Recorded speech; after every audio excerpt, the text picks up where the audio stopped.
Our TRT World Health correspondent Nicola Hill joins us now from London with more. And Nicola, what more can you tell us about this study?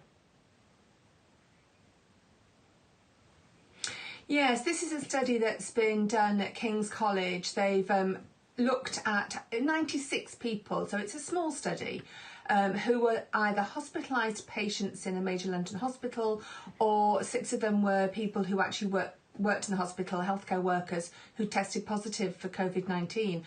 And what they did was they measured the number of antibodies that they've made against the virus. And these, of course, are the proteins that the white blood cells make to fight against any particular virus. And you make different antibodies for each infection that you come into contact with. And you start making them between about 10 and 15 days after you start having symptoms.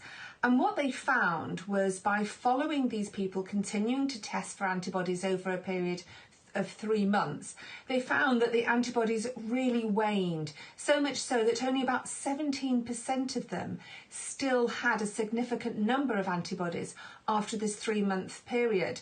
And they found it was the people who had been more seriously impacted by the disease who made the highest number of antibodies, which is understandable because, of course, the more virus you come into contact with, the more antibodies you're going to make.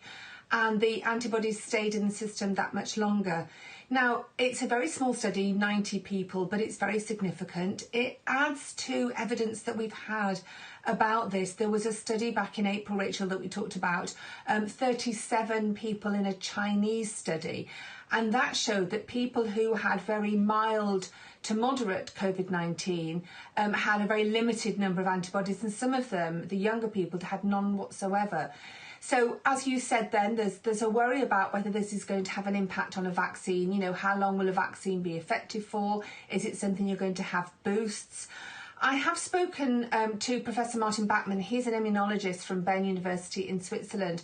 And his theory, he explained to me back in April, was the fact that the immune system works in more than one way. So in addition to the antibodies that we make, we also have something called killer T cells that we've discussed before, as we're all becoming experts in our immune system nowadays. And there's a thought that they have a big impact on dealing with the virus, destroying the virus and enabling us to recover from it. So we don't know whether people automatically will lose immunity and therefore at risk of having COVID-19 a second time. We simply don't know, but obviously we're learning more and more as more studies are carried out. Yeah, it just goes to show you how much we still don't know about the virus and how much we're learning all the time. Nicola, meanwhile, a British Heart Foundation study is looking at the effects of the virus on the heart. What do you know about that? Yes, and that's another interesting aspect that we're learning about this. So, I mean, just this month we were looking at a scan of the organs of people who have had coronavirus who are volunteers. What the BHF, the British Heart Foundation, has done is a major study here. This one, it's 1,200 people from 69 countries that have got COVID-19. And what they've discovered is that people who beforehand had no heart problems whatsoever, once they've had the virus, their heart is affected.